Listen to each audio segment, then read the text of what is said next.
मेरे भक्तों, अगर तुमने मुझे हृदय से महसूस किया है तो आज मेरी उस पहचान को समझो जिसे तुम सदियों से पूछते आए हो, लेकिन शायद उसका अर्थ नहीं जानते।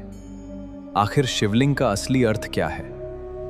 जिस शिवलिंग के सामने करोड़ों लोग हर दिन सिर झुकाते हैं, क्या उसका अर्थ सिर्फ एक शिव प्रतीक है या इसके पीछे छिपा है सृष्टि और अनंत चेतना का ऐसा रहस्य जिसे हम अक्सर समझ ही नहीं पाते? महादेव के रहस्यों के 9वें अध्याय में हमने जाना था कि नीलकंठ बनकर महादेव ने संसार को विनाश से बचाया, लेकिन आज हमारी 10 अध्यायों की यात्रा उस प्रतीक तक पहुंच गई है जो महादेव के निराकार स्वरूप का प्रतिनिधित्व करता है। ये है महादेव के रहस्य के पहले चरण का अंतिम अध्याय। लिंग शब्द का अर्थ केवल शरीर का कोई अंग नहीं, बल्कि संस्कृत परंपरा में चिन्ह, लक्षण, पहचान या प्रतीक भी माना जाता है। इसीलिए शिवलिंग को उस निराकार शिव का प्रतीक माना जाता है जिसका कोई निश्चित आकार या सीमा नहीं है। इसी निराकार और अनंत शिव को समझाने के लिए पुराणों में अनंत ज्योति स्तंभ की कथा आती है। लिंग पुराण के लिंगोद्भव प्रसंग में ब्रह्मा और विष्णु के बीच यह प्रश्न उठा कि श्रेष्ठ कौन है। तभी उनके सामने एक विशाल अनंत अग्नि स्तंभ प्रकट हुआ जिसका न आदि दिखाई दिया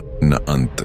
विष्णु नीचे की ओर और ब्रह्मा ऊपर की ओर उसका छोर खोजने निकल पड़े, लेकिन कोई भी उसकी सीमा नहीं खोज सका। वही अनंत ज्योति शिव के अनंत और निराकार स्वरूप का प्रतीक मानी गई और शिवलिंग की संरचना को भी अलग अलग शिव परंपराओं में सृष्टि, शक्ति और शिव तत्व के प्रतीकात्मक अर्थों से जोड़ा गया है। इसीलिए शिवलिंग को केवल पूजा की वस्तु समझना अधूरा है। यह उस अनंत चेतना का प्रतीक माना जाता है जिसका न कोई आरंभ है न अंत। शिवलिंग पर जल चढ़ाने की परंपरा भी प्राचीन अभिषेक और शिव आराधना से जुड़ी है। समुद्र मंथन के हलाहल विष को धारण करने के बाद नीलकंठ शिव की शांति के लिए जलाभिषेक की परंपरा विशेष रूप से जुड़ी मानी जाती है। आज शिवलिंग को cosmic energy, radio activity, power grid या क्वांटम फिजिक्स से जोड़ने वाले कई दावे भी सुनने को मिलते हैं, लेकिन इन्हें प्रमाणित वैज्ञानिक तथ्य नहीं माना जाना चाहिए, क्योंकि शिवलिंग का रहस्य किसी अप्रमाणित वैज्ञानिक दावे से नहीं बल्कि उसके आध्यात्मिक अर्थ से समझना अधिक महत्वपूर्ण है। जिस चेतना का न कोई आरंभ है